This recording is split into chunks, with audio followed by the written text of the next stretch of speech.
Bienvenidos al episodio número 38 de Legal y Cotidiano. Mi nombre es Humberto Ávila y el día de hoy tenemos la gran oportunidad y el gran honor de poder conversar junto al doctor Ricardo Vanegas, quien fue ex asambleísta nacional por el partido político Pachacutic. Bueno, antes de comenzar, doctor, quisiera darle las gracias por haber aceptado la invitación al programa y quisiera también que nos comente un poco cómo comienza esta vocación también por hacer política, porque sabemos que primero es abogado y luego empezó con la política, ¿no? Gracias por la invitación, Humberto. Bueno, yo siempre fui un dirigente estudiantil y gremial. Estudié en la Universidad Católica de aquí de Guayaquil y ahí fui presidente de los estudiantes. Luego fui presidente de los abogados de la provincia del Guayas 3 ocasiones y 2 veces presidente nacional de los abogados del Ecuador. Fui diputado nacional alterno hace 27 años y fui vocal de la Comisión Cívica contra la Corrupción, pero también fui presidente de la Asociación Nacional de Empresas de Seguridad del país. Y ya en mi edad madura recibí una invitación de Pachacutic para integrar la lista de asambleístas nacionales y llegué a la asamblea y ahí me he desempeñado creando posiciones que han generado controversia y polémica en la defensa de la Constitución y de la democracia. Perfecto. Ahora, ya entrando un poco en este contexto, ¿no? Estamos viendo ya que se acaba de realizar, ¿no?, la disolución de la Asamblea. Estamos a unos meses de comenzar las elecciones presidenciales, ¿no? Para hacer un análisis jurídico y tanto político, ¿no?, una visión política, cuando comienza, ¿no?, este trámite al juicio, el inicio del juicio político, ¿cuál era este ambiente que se vivía dentro de la Asamblea Nacional? Es decir, estaban, digamos, por así decirlo, bastante en conflicto los demás partidos políticos, pero también, asimismo, influía bastante el poder mediático dentro de la Asamblea misma. Yo creo que quienes integran la Asamblea Nacional, si bien es cierto, son políticos y representantes del pueblo, no pueden dejar de tener un conocimiento jurídico y constitucional. Porque quienes fueron mis compañeros y que integraron esa mayoría correísta, socialcristiana, parte de Izquierda Democrática, parte de Pachacutic y algunos independientes, tenían la idea de que al ser miembros de la Asamblea y siendo la Asamblea el primer poder del Estado, estaban sobre la Constitución. Y en el Ecuador, ningún poder político y ningún otro ciudadano está sobre la Constitución. Nosotros nos sometemos a la Constitución porque es una Constitución prómine que protege los derechos de los seres humanos. Ellos, durante estos 2 años, se dedicaron a plantear juicios con la finalidad de desestabilizar la democracia. Quisieron tumbar al Contralor, al Procurador, al Consejo de la Judicatura, al Consejo de Participación Ciudadana. Tumbaron, sí, a la presidenta de la Asamblea y a la segunda vicepresidenta, que luego fue aliada de ellos, y trataron de tumbar a Lasso por 4 ocasiones. La última vez, ellos confundieron un proceso que, si bien había sido aceptado por la Corte Constitucional, la Corte fue muy clara en señalar: esta es una demanda cuya verosimilidad nosotros simplemente la vamos a dejar pasar, pero la verdad le corresponde a la Asamblea entrar a verificarla. Y para hacerlo tienen que determinar si existe o no una responsabilidad política del presidente Lasso en el cometimiento del delito de peculado. Cuando ya viene el desarrollo del juicio, el día de la audiencia, el 98% de las intervenciones de los asambleístas fue de todo, menos el peculado. Okay. Entonces, era evidente que la actuación de la Asamblea, siendo política, siendo legal, no era legítima. y no estaba encaminada a lo que expresamente señala la causal de ese artículo de la Constitución que nos habla de la posibilidad de un juicio político al presidente de la República, siempre, como lo dice el 129 numeral 2, siempre que haya la causal de peculado. Y eso no había, eso no logró demostrarse nunca. Y yo les advertí a los asambleístas que el presidente de la República, en una constitución que es hiperpresidencial, que fue elaborada casualmente por el correísmo para proteger a Correa, en cualquier momento, inclusive antes de la votación, podía declarar la muerte cruzada, porque solamente él tiene la facultad constitucional durante los 3 primeros años de decir que hay una conmoción interna. Y la conmoción interna no tiene que ser en el Ecuador, sino en la Asamblea. Y evidentemente había una conmoción conducente a querer desestabilizar la democracia. Y él va a declarar la muerte cruzada. Tengan mucho cuidado porque ustedes están desviándose de cuál es el objetivo que debe tener la Asamblea en este tipo de procedimientos. Y el presidente terminó declarando la muerte cruzada. Los quejosos, que antes eran los acusadores, dijeron que el presidente no lo podía hacer, presentaron infundadamente una acción de inconstitucionalidad y la Corte Constitucional les dijo, señores, el presidente puede declarar la muerte cruzada.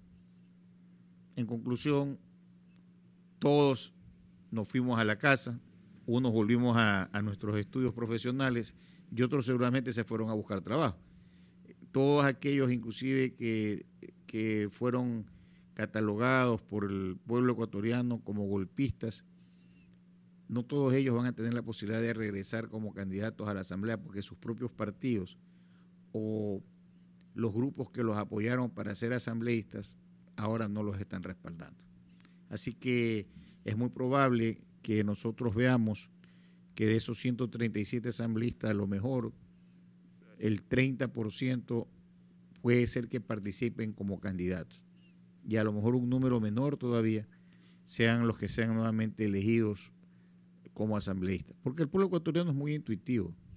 Entonces el pueblo ecuatoriano tiene que al votar diferenciar que esta asamblea llamada del bizcocho es la peor de los últimos años. Y no se puede votar por personas que no tienen la preparación para estar en la asamblea. Tú puedes ser representante del pueblo, pero lo menos que puedes hacer es instruirte para no ir a hacer esos papelones que generaron un rechazo a nivel internacional y que van a ser materia de estudio en todas las clases de derecho constitucional, político y de democracia. Porque las cosas que han pasado en este periodo son materia de estudio. Mire que el Ecuador, después de, me parece, casi 90 años, hizo un nuevo juicio político. El primero fue contra Juan de Dios Mera, presidente constitucional de la República, pero el interpelante fue el doctor José María Velasco Ibarra, y fue un juicio de altísimo contenido constitucional y jurídico. No vamos a comparar al doctor José María Velasco Ibarra con los interpelantes que estuvimos en este juicio. Y los argumentos también. Es que no hay punto de comparación.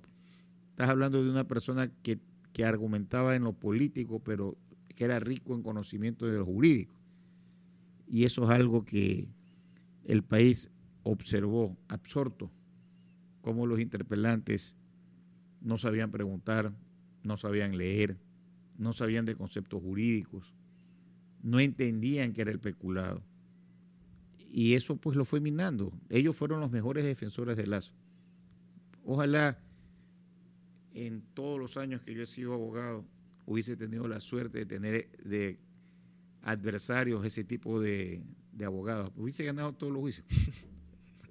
Claro, y en esta parte cree que se podía también argumentar, siendo el presidente de la República, que la Asamblea Nacional estaba obstruyendo el Plan Nacional de Gobierno por tratar de... Yo no creo que ese era la causa por la cual se declaró la muerte cruzada. La conmoción estaba en las actuaciones que tenía la Asamblea como tal. Y la argumentación, que era lo que tenía que dar el presidente Lasso el día de su intervención, en un primer momento estuvo bien, pero luego se dedicó a explicar las cosas que él había hecho en su gobierno, y eso no era materia tampoco del juicio. O sea, el juicio tenía que centrarse en el tema del debate, que era si había o no peculado.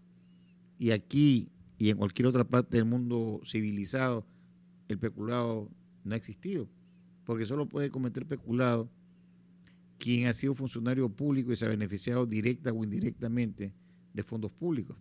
Y ese hecho en cuestión ocurrió entre enero y diciembre de 2020, y Lasso no era funcionario público, tampoco era presidente de la República. ¿Cómo Claro. puede haber cometido peculado? O sea, era una tontería, y sostener una tontería es una tontera. Claro.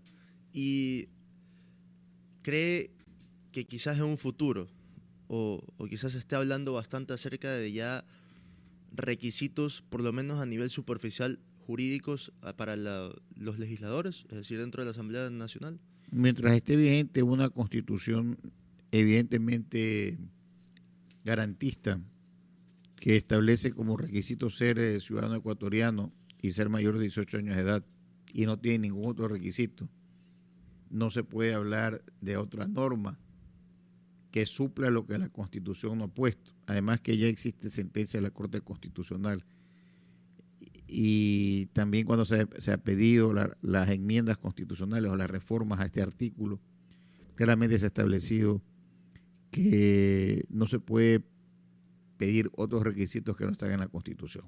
Para hacer eso tendríamos que ir a una constituyente.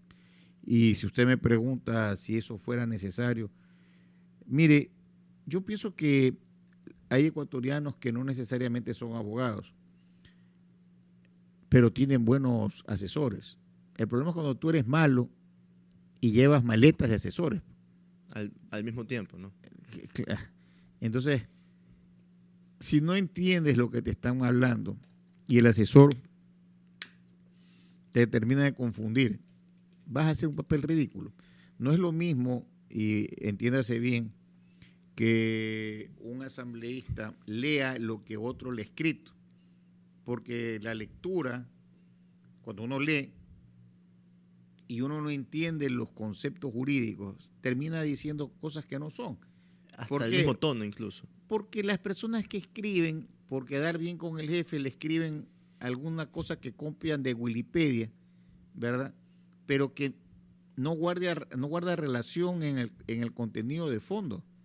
Y entonces tú lees una barbaridad, como esa que dijo, en vez de decir cápsula, dijo cuando era cláusula.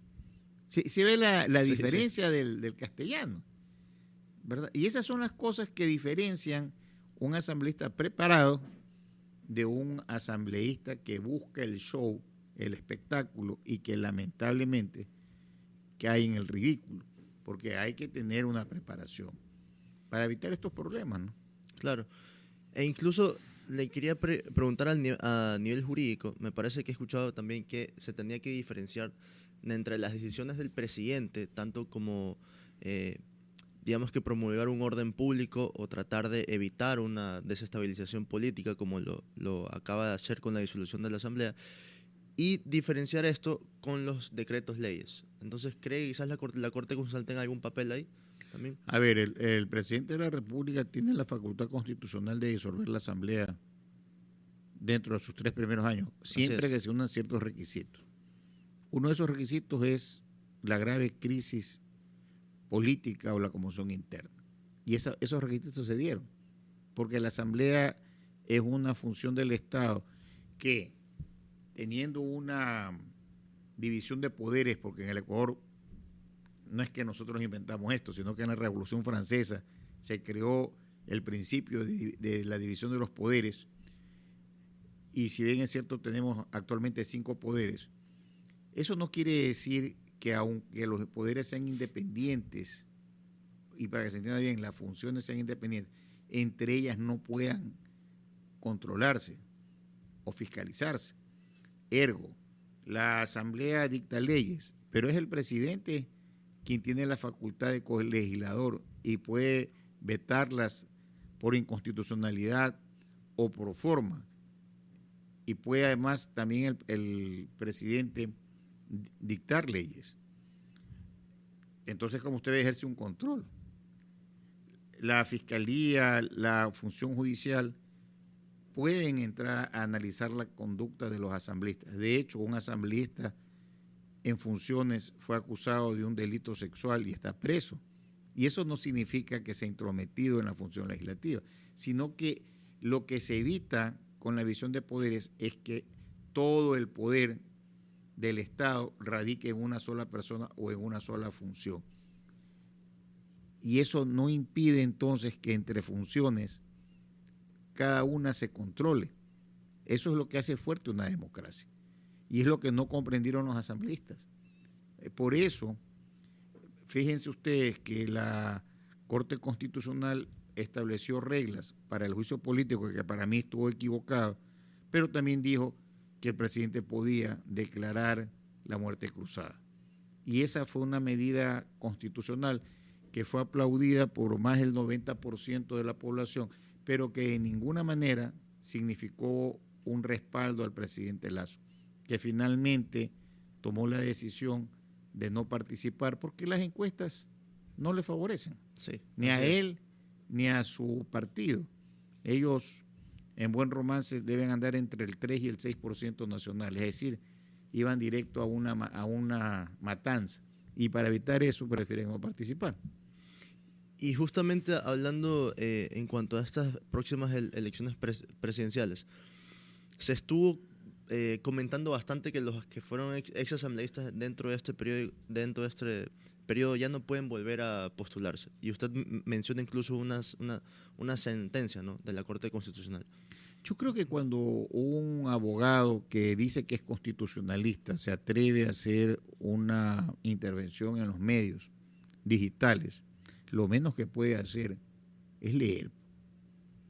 Porque si él hubiese tomado la precaución de revisar, no el artículo 148 y el 130 de la Constitución, sino la sentencia interpretativa que dicta la Corte Constitucional el año 2010, si no me equivoco, el 9 de septiembre. Sí, correcto. ¿Verdad? En esa sentencia se entra a analizar casualmente qué sucede cuando hay la muerte cruzada en la aplicación del 148 y del 130 de la Constitución. Y se llega a la conclusión, la Corte Constitucional, como una regla jurisprudencial de aplicación, porque es una ley, es una sentencia interpretativa, que los asambleístas que son cesados pueden participar en el proceso que se va a convocar y esa participación se computa al periodo originario para el cual fueron elegidos. Es decir, es como que si estuvieran completando los 4 años para los que fueron elegidos. No es un nuevo periodo y no existe ninguna prohibición para que puedan participar. No se y lo ahí considera quedó como claro, reelección. la Corte Constitucional lo resolvió.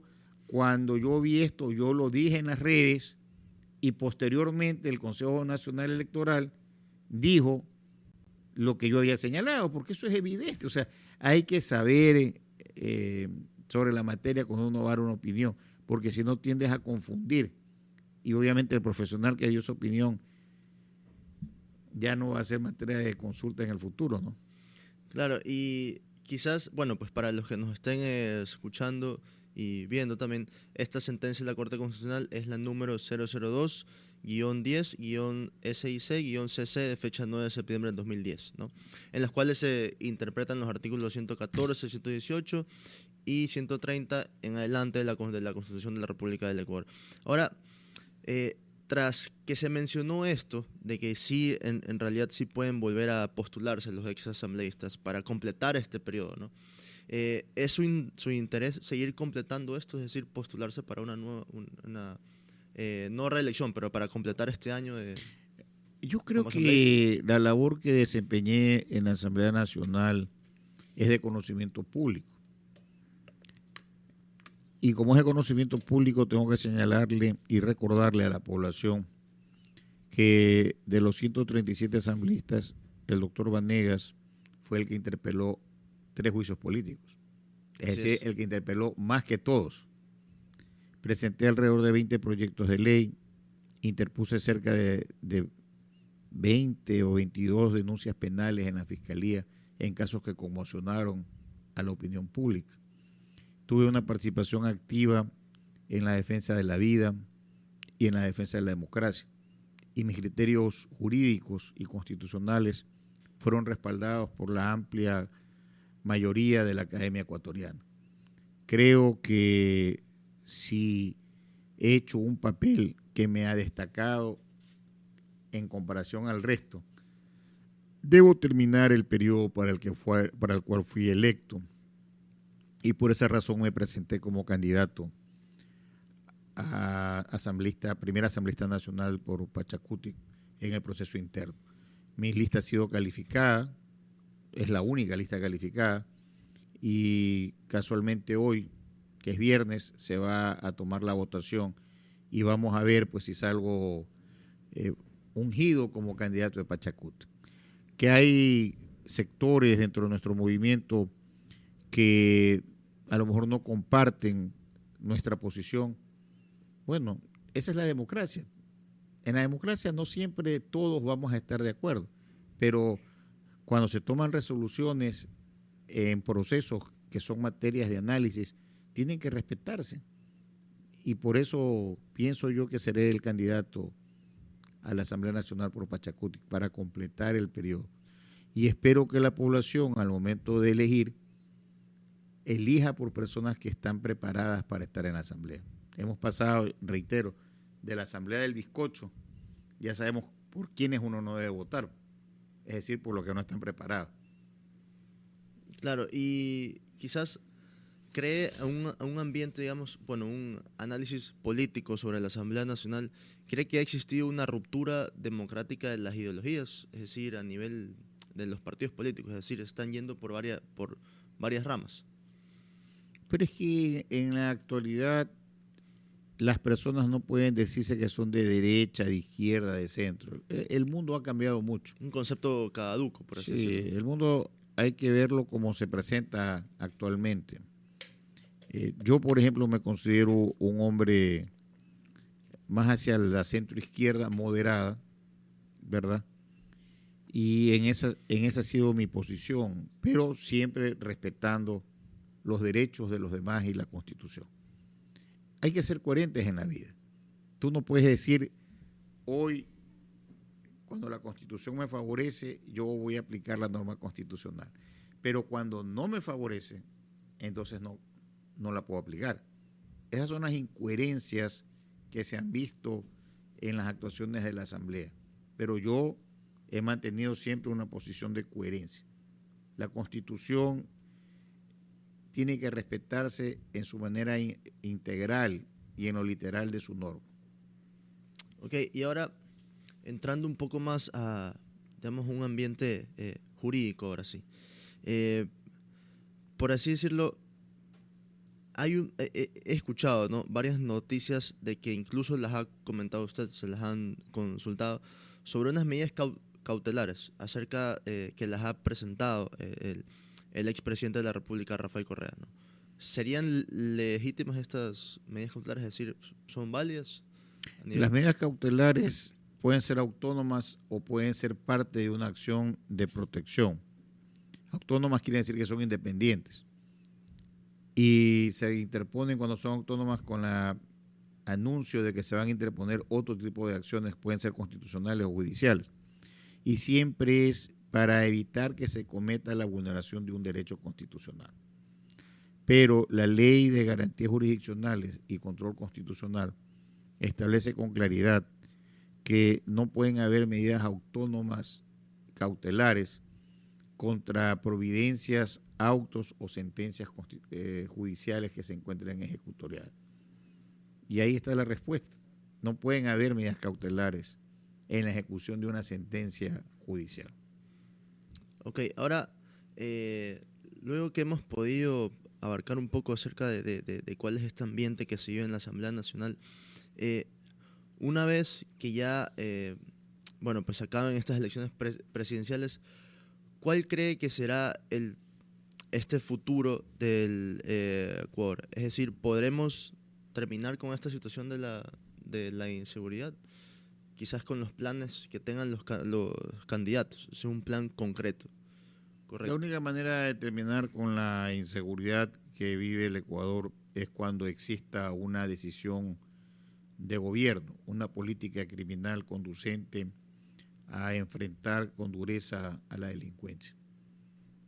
Hay discusiones en el mundo actual en donde entran en conflicto los derechos humanos de los ciudadanos víctimas de los delincuentes y los derechos humanos de los delincuentes. Y en ese conflicto siempre va a prevalecer el derecho humano de la víctima, no del delincuente.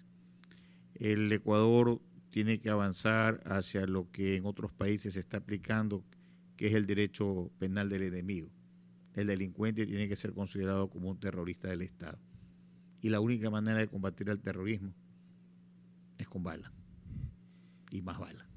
Así es. La violencia se lucha con más violencia, por así decirlo. El mal se tiene que extirpar de raíz.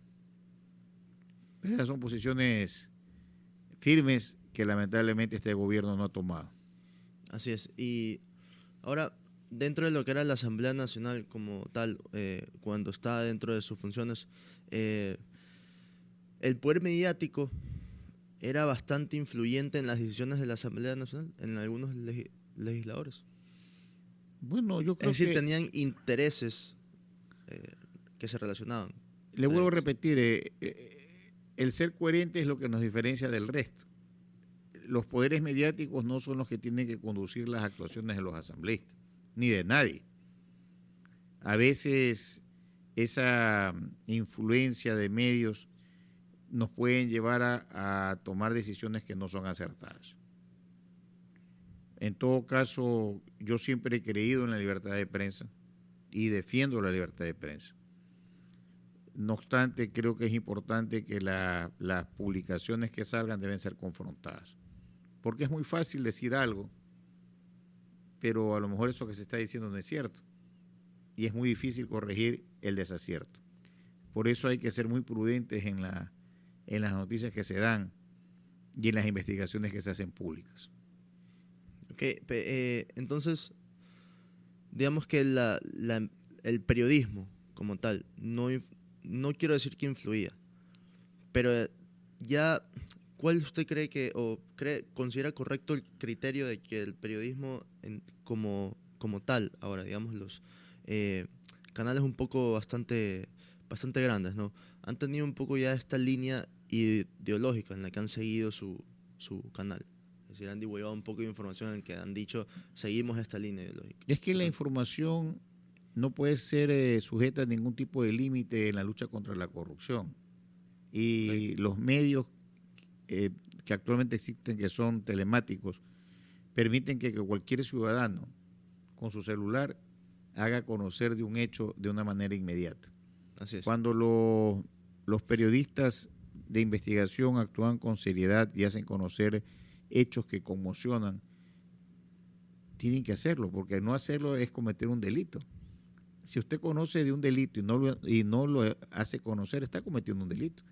Así que yo estoy de acuerdo con que la noticia se haga pública. Lo único que estoy señalando es que evidentemente antes de publicarla hay que confrontarla para ver si la veracidad de la fuente es real y si lo que se está señalando tiene como ser comprobado. Luego, ya las autoridades competentes son las que deben hacer la investigación. Claro, un poco para ir cerrando ya, digamos, esta conversación, ¿no? En un futuro, quizás, ¿le interesaría, por así decirlo, llegar a la presidencia? Quizás ser como candidato presidencial. ¿Presidencial de qué? De la República. Yo no hablo nunca del futuro. Soy un hombre que abrazo la teoría del existencialismo. Vivo el momento. Okay. El futuro es incierto y el pasado ya pasó. Así que deje que las cosas vayan fluyendo. Cuando usted llegue a mi edad, si Dios quiere, se dará cuenta que a diferencia de los jóvenes, el joven busca cosas, pero cuando uno ya tiene una reputación y una vida recorrida, las cosas le llegan. No hay que tener sino paciencia, porque todo lo que tenga que llegar en la vida te va a llegar. Perfecto. Y un mensaje quizás que nos pueda dar a las personas que están viendo este canal en cuanto a la divulgación de la información y en cuanto a adquirir esta información a nivel político. ¿Qué tanto contrastarla o qué tanto investigar su veracidad para poder llegar a un buen voto, digamos, ahora? Los más que todo. jóvenes de hoy tienen un chip muy distinto al que tenemos los jóvenes de la década de los 80, porque tienen ahora la posibilidad de la información inmediata a través de los medios de comunicación, celulares, internet. Y los jóvenes además tienen el hábito de la investigación y la lectura. Es muy fácil para el joven darse cuenta cuando alguien lo quiere engañar. Son muy intuitivos. Y esa es una enorme diferencia con la juventud del pasado. El joven está muy ávido de respuestas y de investigar. Así que esos jóvenes que representan el mayor electorado de la población, al momento de tomar una decisión el 20 de agosto, tienen que ver el presente que están viviendo y el futuro que quieren. El país no va a cambiar si nosotros seguimos eligiendo gente que no está preparada. La preparación es una obligación que deben tener los servidores públicos para darle una certeza a los ciudadanos de que nuestros representantes están haciendo lo correcto. Miren, yo aspirara que la próxima asamblea sea totalmente distinta de la que yo integré, pero que sea como la asamblea del año 79, en donde estaban los principales representantes y figuras políticas de los partidos políticos de aquella época. Pero era una asamblea rica en el debate jurídico y en la confrontación política. Era una asamblea donde se podía aprender escuchando las intervenciones. A diferencia de esta asamblea, que ha sido rica, pero en discursos vagos, en mensajes infundados, ha sido exquisita en dar condecoraciones, en crear días festivos y evidentemente en acusar a personas sin motivo. Eso no está bien para la democracia y no hace bien a la asamblea. No creo que los jóvenes tengan que seguir esos valores. Perfecto. Y quizás no se tiene que perder esta fe entre aceptar de que somos integrantes de la política. El ser humano es un político por naturaleza, es el sum politicum. Así es. Nosotros no podemos ir aislados y entonces los jóvenes siempre van a ser críticos y cuando son jóvenes muchos hemos sido rebeldes. La vida nos va ubicando en realidades distintas y nos permite ir comprendiendo cómo podemos defender los derechos de todos. Quienes, como en mi caso, hemos litigado por 32 años defendiendo derechos de personas, sabemos diferenciar muy bien cuáles son las herramientas que tenemos que emplear. Y eso nos ha diferenciado de los otros, porque es muy difícil en una asamblea poder discutir, poder argumentar cuando no conoces la ley. Esa es una gran desventaja que tienen la mayor parte de los asambleístas. Y obviamente también yo tengo que recomendar a los futuros asambleístas que si algún día van a un debate conmigo, vayan preparados. Cuidado les vaya a pasar lo que le ha pasado a otros, ¿verdad? Así es.